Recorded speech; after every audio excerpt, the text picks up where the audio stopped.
Maxwell actually believes this is a good bill, not because it's bold, ambitious and it's paving the way to making the type of Scotland that we all want for our children, but also because it's actually a bill that will make a difference in young people and children's lives, and that is what we're all here for, and that's the reasons why we all get involved in politics in the first place.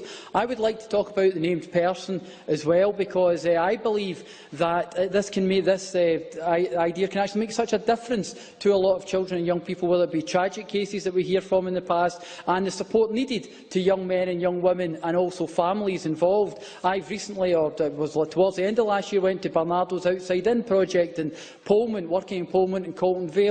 And I met the young men and women there who had actually told me some of the situations that they had got themselves into. You know, would a named person help the young man whose pregnant girlfriend was abused and he believed that violence was the only way to deal with the situation?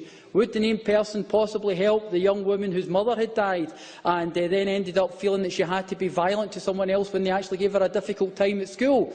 Would the named person help? I believe it would. I believe that support would ensure that these two young people maybe not end up in places like Colton Vale and Polmont Prison.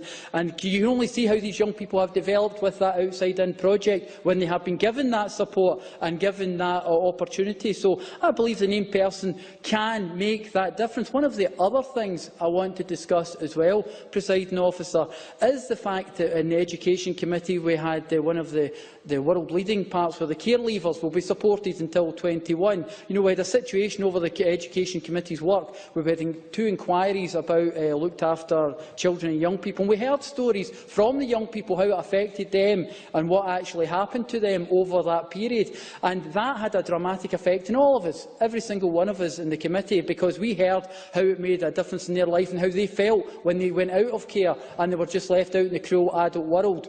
So I would say that this alone would show, after a year and a half of the evidence and the work programme that we had, how the committee system worked and how we managed to make an influence on the bill and ensure that we could make something different for the young people, and that will be these young people's legacy, Presiding Officer. So, in closing, I believe in the bill, and I believe this is about actually making a difference in young people's lives.